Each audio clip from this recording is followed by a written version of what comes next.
Hello there. Well, I'm back in the house or in the cave, as I sometimes want to call it.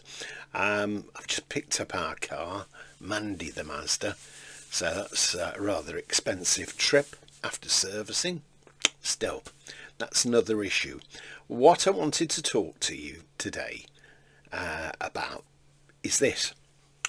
I was watching a video last night by a good friend of mine called Phil Aston on the Now Spinning group on Facebook, and it's on various other platforms and whatnot. And I've been a member on there for various years, so a number of years, and I'm a patron as well.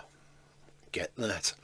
And the point that he was trying to make was about all of a sudden on YouTube, there are a lot of videos being marked up as hate. The 5 records I hate most, and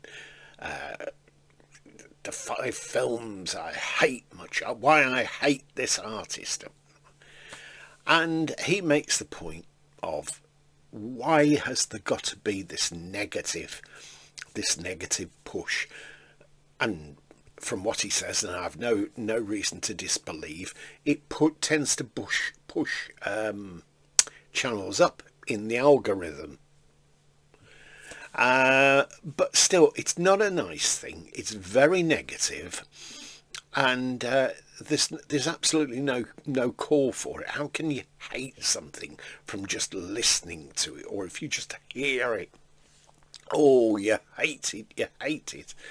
It's an overused phrase.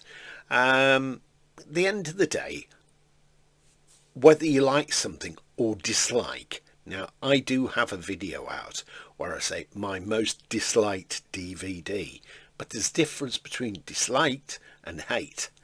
That is a very, very emotive term, hate.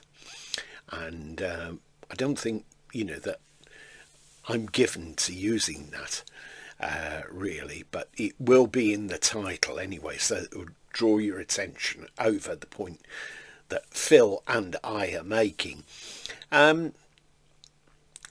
All artists, no matter what, even if they've been manufactured as a boy band or something, they try to do their best. In this day and age, if you are rubbish, you pretty much soon get found out, particularly when you have to go on the road and play live. Generally, you get found out. So no artist wants to be, really disappointing people and whatnot. So why should people have that term that they hate somebody? Or, that they've never met, never likely to meet. They just don't like the music. Well, why don't they just say that? Now, years ago in the 70s, I wasn't very keen on the Osmonds. I wasn't very keen on David Cassidy. But later, I started appreciating his music. Ended up a pretty sad life, but still, in the end. And then there was another group that became very successful in the 70s, which you'll remember them. And I recently acquired this 3 CD, the Bay City Rollers, gold. And it's got all the hits that you could remember probably. Remember Shalala, Shangalang, Give a Little Love,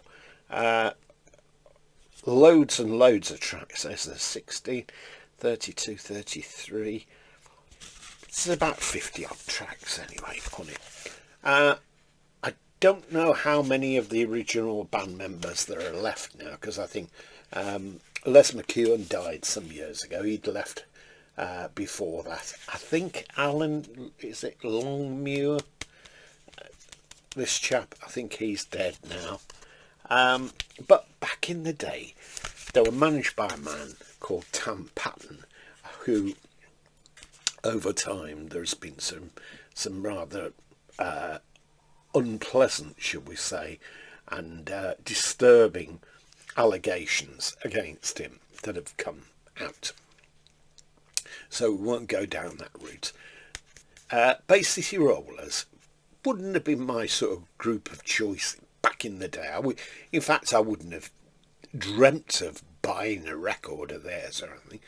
But as I get older, I heard some of their material on the radio. I thought I must pick up one of the CDs sometimes. So I picked this up, which was, I think it's on the Crimson label, a subsidiary of Sony, and it's got all the hits anyway that could be interested in hearing. And I think at the time this was about $4.99 for 3 CDs. So not bad value. I think some of the tracks had been re-recorded, possibly some of the Les McEwen, that Les McEwen's done, and it's been more or less like a solo effort. But I don't really know much else about them. But I'm interested to hear this, and I shall probably find myself singing along to certain ones. Do you remember the style, the trouser, all the tartan gear that they wore, and the trousers were a bit short? I can recall sometime in the 70s I was in the city centre of Birmingham, and they were appearing at the Birmingham Odeon, and I could hear this thump, thump, thump, thump, thump. They weren't playing at the time. They hadn't even started the gig. It was all the Teenyboppers, as they called them in those days, that were outside that wanted to get in, and they were kicking the doors. And from what I've been told, I think there was worry from the management of the Odeon that the door, the front might go in with all the hysteria going on. But I was at the top end of New Street with a friend, and we could hear all this commotion, and it took about 30 seconds to click in what this noise was. But still, they're still touring today. They were in a town not too far away from me. I think it was about 5 years ago. I didn't go to see it, but I'm told that it was extremely successful. So there you have it, the Bay City Rollers. And there's no need ever to hate any artist. Sometimes you might dislike what they're saying or the music that they play, but you can't really hate somebody who's just a musician or a singer, etc. Okay, well, I hope you have a good day, and I hope you've enjoyed this. And if you have, take a like, and if you're not subscribed, subscribe soon, because it's a help to the channel and it encourages me to put more things on. So I shall be back soon anyway. Bye for now.